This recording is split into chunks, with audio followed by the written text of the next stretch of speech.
Assalamualaikum warahmatullahi wabarakatuh. Apa kabar sobat-sobat semuanya? Oke, seperti biasa sebelum dimulai ceritanya, bantu tekan tombol like dan berkomentar. Terima kasih sesudah dan sebelumnya.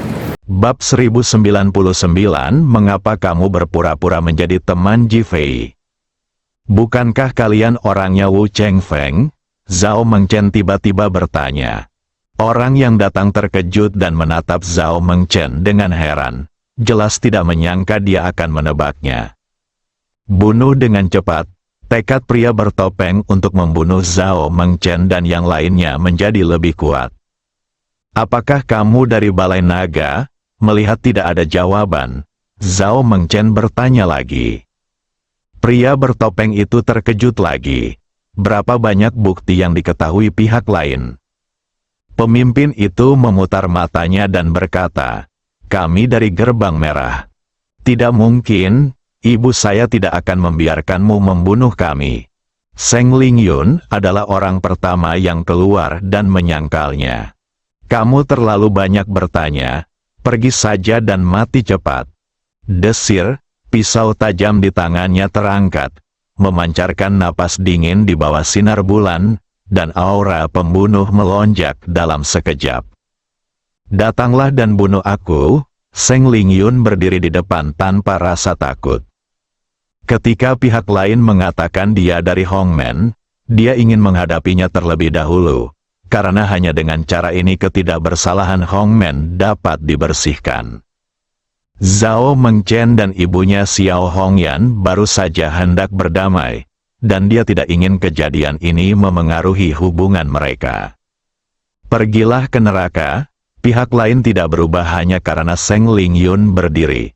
Pisau tajam di tangannya jatuh tanpa ragu-ragu, sangat bersih dan tegas.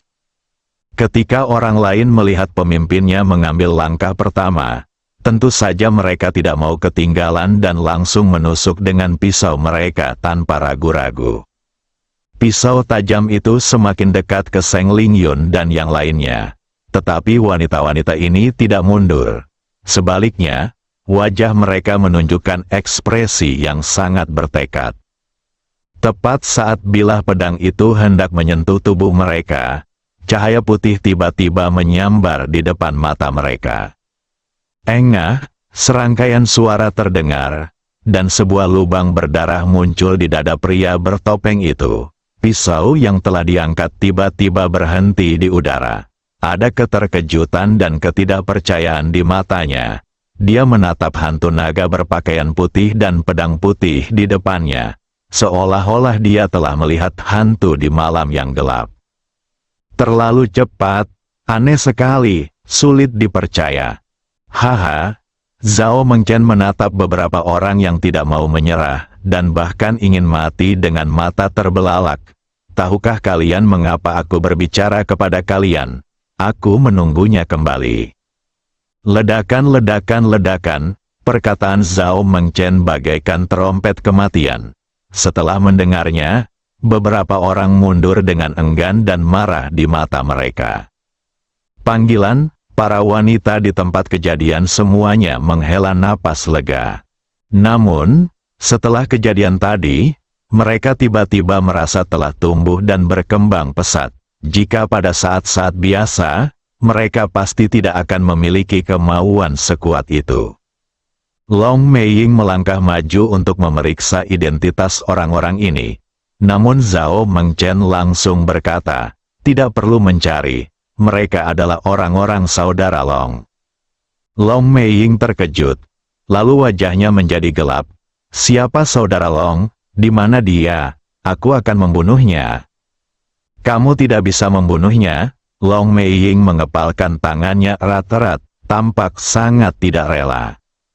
"Jifei juga tidak bisa membunuhnya," Zhao Mengchen melanjutkan.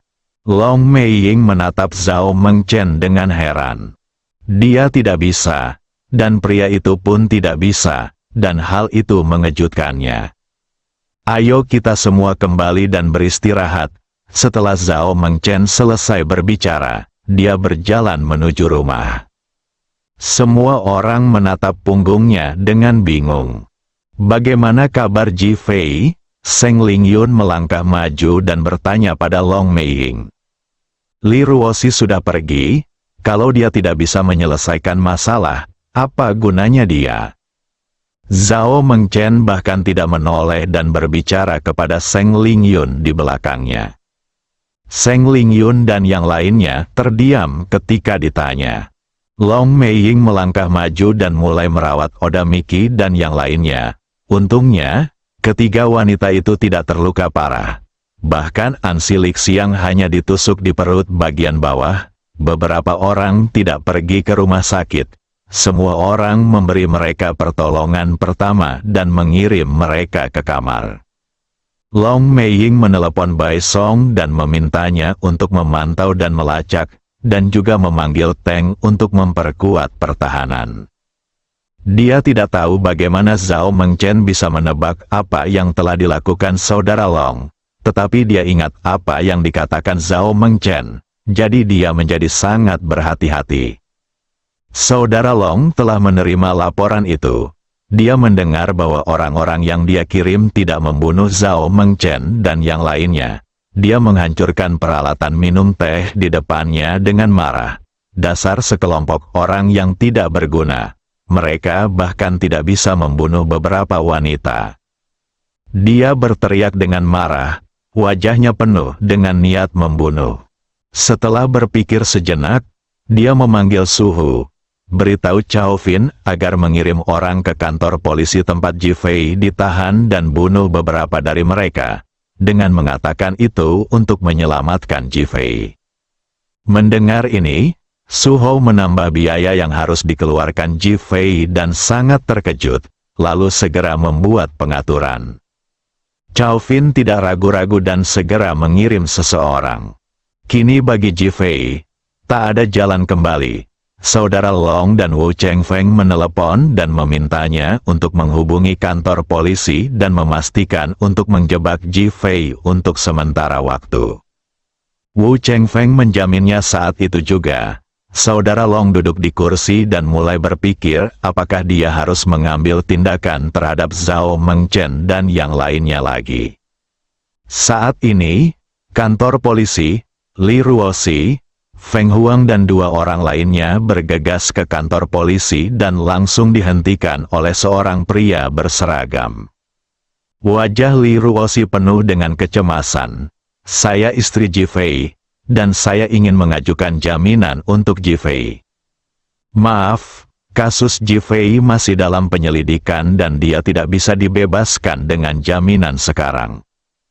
Tuan kami telah memberikan banyak kontribusi bagi kota Ningjiang Anda. Apakah Anda tidak tahu? Pria berseragam itu menggelengkan kepalanya. Satu hal adalah satu hal. Dia tidak bisa pergi sampai masalah ini diselidiki. Memikirkan harga tinggi yang diminta Ji Fei untuk lelang zona pengembangan Ningjiang dan bagaimana dia menyelamatkan semua orang di konferensi seni bela diri terakhir, Qi Yuan mencibir, satu hal adalah satu hal, kan? Jika demikian, maka urusan kota Ningjiangmu tidak akan ada hubungannya dengan kita di masa depan, kan? Maaf, saya tidak punya waktu untuk menanggapi Anda sekarang. Selain itu, mohon jangan ganggu penyelidikan kami di sini. Kalau tidak saya bisa mengambil tindakan terhadap Anda.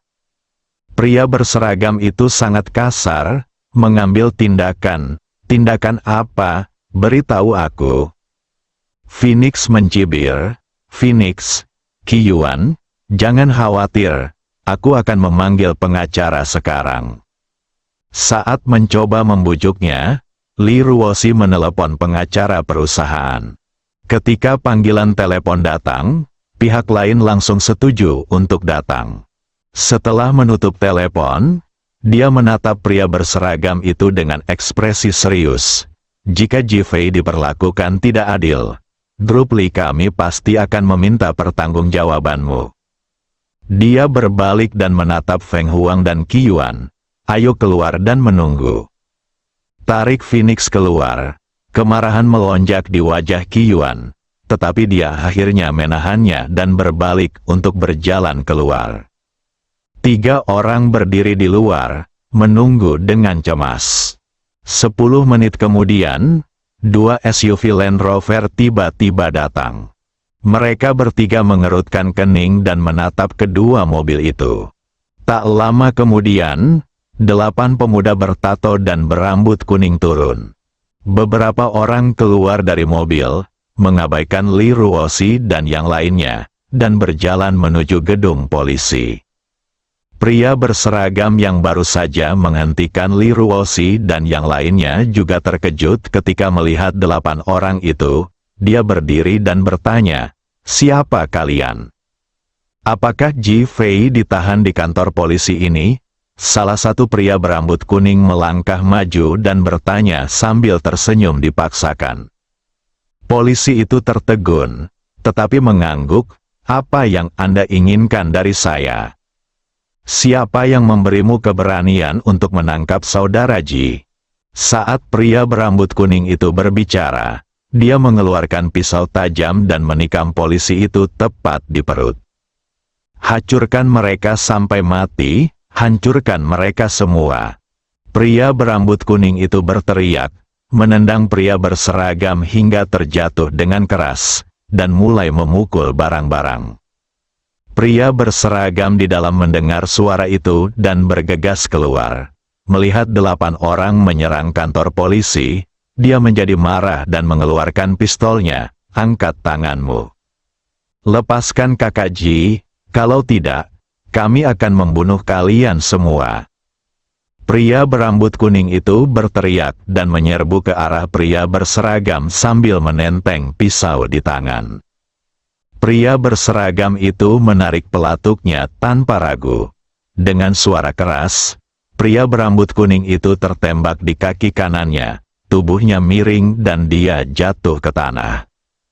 Yang lainnya bergegas mendekat dan berkata, "Bunuh dia." Meskipun pria berseragam itu membawa senjata api, ketika 7 orang mendatanginya secara bersamaan, ia buru-buru menembak dan menjatuhkan 3 orang. Sedangkan 4 orang terakhir hampir saja menjatuhkan pisau ke arahnya.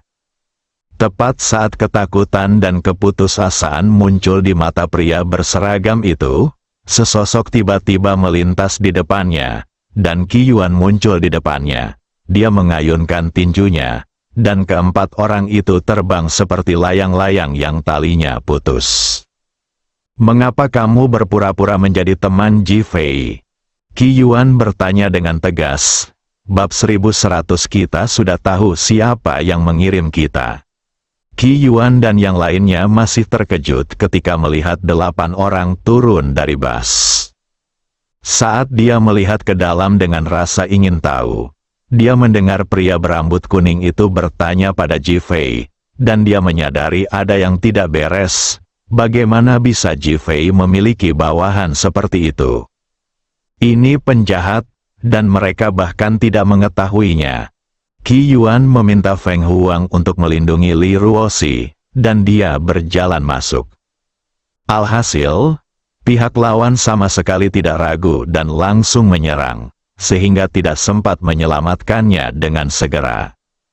"Kami adalah teman Ji Fei, dia adalah kakak kami, Ji." Pria berambut kuning yang tergeletak di tanah masih berteriak keras. "Ya, kakak Ji adalah kakak laki-laki kami. Jika Anda menangkap kakak Ji, Anda akan menghancurkan masa depan kami. Bagaimana kami bisa menghasilkan uang di masa depan?"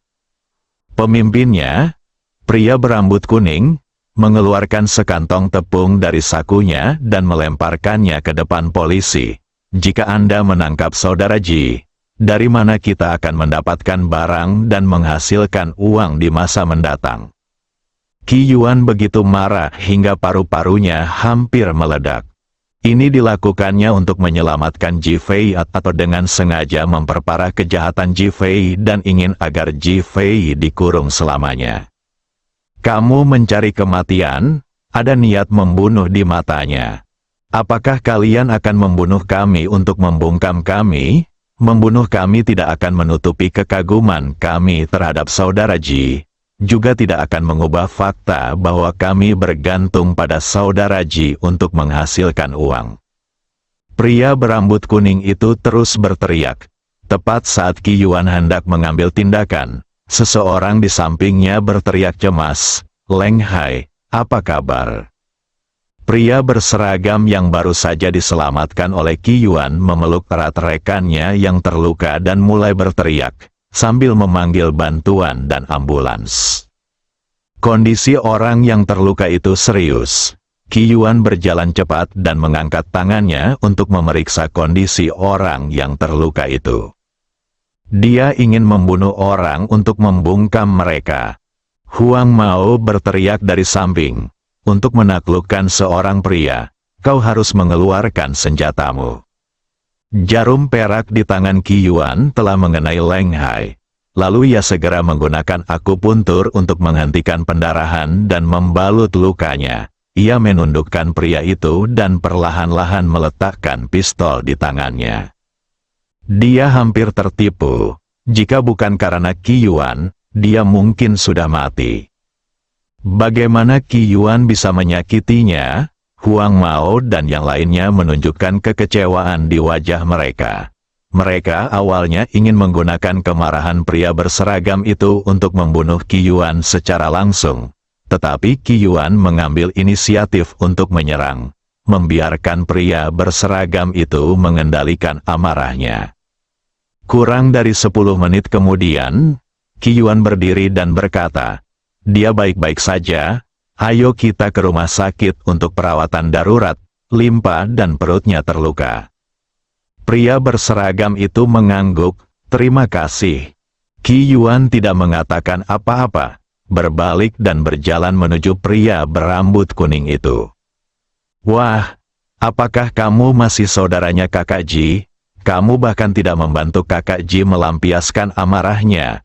Kamu benar-benar mengecewakan Kakak Ji, kami membencimu." Pemimpin berambut kuning itu berteriak dengan nada jijik. Wajah Qi Yuan muram. "Siapa kalian? Kami adalah orang-orangnya saudara Ji." Pihak lainnya bersikeras, "Aku akan bertanya sekali lagi, kamu termasuk golongan siapa?" Qi Yuan jelas-jelas marah, "Orang-orang saudara Ji." Huang Mao masih bersikeras. Suara mendesing, Qi Yuan mengangkat tangannya dan jarum perak menusuk langsung ke tubuh pria berambut kuning itu. "Ah!"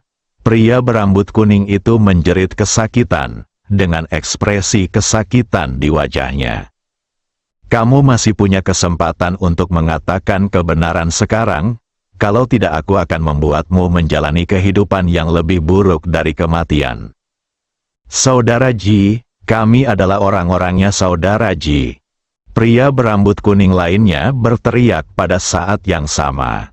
"Ah!" Pemuda berambut kuning yang tertusuk jarum perak itu merasa seluruh tubuhnya seperti balon berisi udara, yang seakan siap meledak kapan saja. Ia tak kuasa menahan teriakan kesakitan.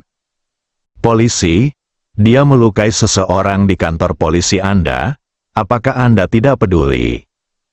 Pria berambut kuning lainnya menatap pria berseragam lainnya dan berteriak. Pria berseragam itu ingin berbicara. Tetapi ketika dia memikirkan bagaimana Qi Yuan telah menyelamatkannya dan memperlakukan rekannya Leng Hai, dia pura-pura tidak mendengar.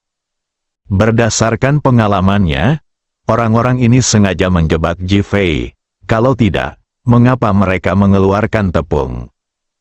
Kalau interogasinya biasa saja, tidak akan ada hasilnya. Semoga saja Qi Yuan bisa mendapatkan sesuatu darinya. Suara mendesing, Qi Yuan menembakkan jarum perak lainnya ke pria berambut kuning itu. Awalnya, pernapasan Huang Mao tidak teratur dan dia merasa sangat sakit sehingga dia merasa seperti akan meledak. Sekarang, dia tertusuk oleh jarum perak lagi, dan dia merasa seolah-olah serangga yang tak terhitung jumlahnya merayapi seluruh tubuhnya. Rasanya seperti campuran rasa sakit dan gatal, dan sangat menyakitkan. "Anda bersekongkol dengan para koruptor, kami akan menuntut Anda." Pria-pria berambut kuning lainnya menatap pria berseragam itu dengan marah dan berteriak. "Namun, aku bilang, Aku bilang, Li Qiang, diamlah. Yang lain dengan cemas menghentikannya. Kami adalah anak buah Safan dari kamar dagang Ningjiang.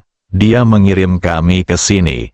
Dan dia meminta kami untuk membuat situasi ini menjadi sebesar mungkin.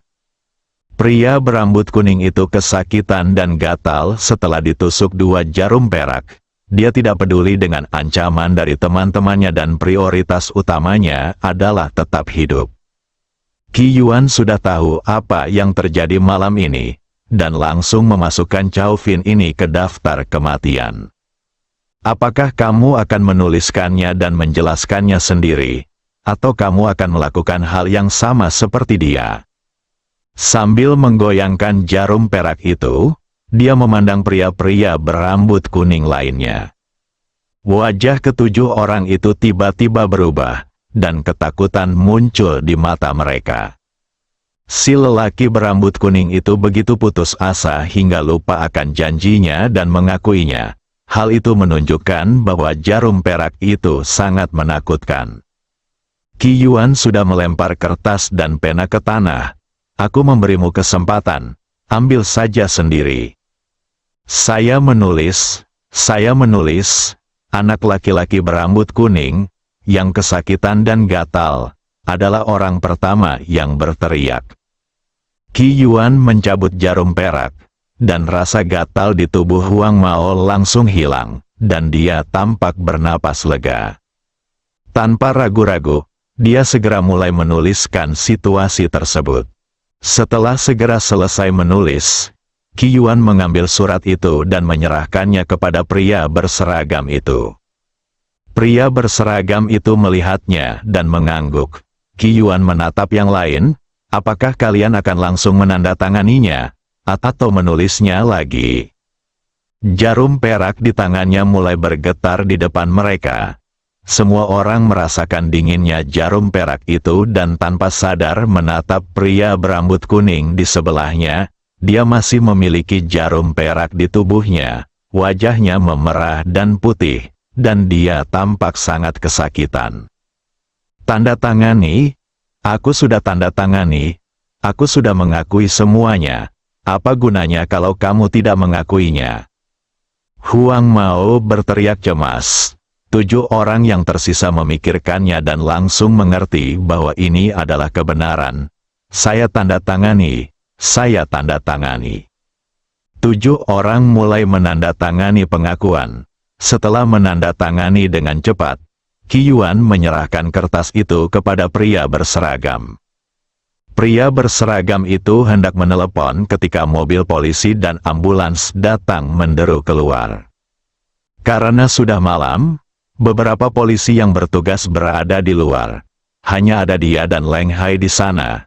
Dia baru saja meminta bantuan, dan polisi patroli lainnya bergegas kembali. Para medis bergegas masuk terlebih dahulu dan melihat darah berceceran di tanah. Mereka langsung merasa gugup, mengira Leng Hai dalam bahaya besar, dan bergegas untuk memeriksa luka-lukanya. Tak lama kemudian mereka terkejut saat mengetahui kondisi pasien sangat stabil.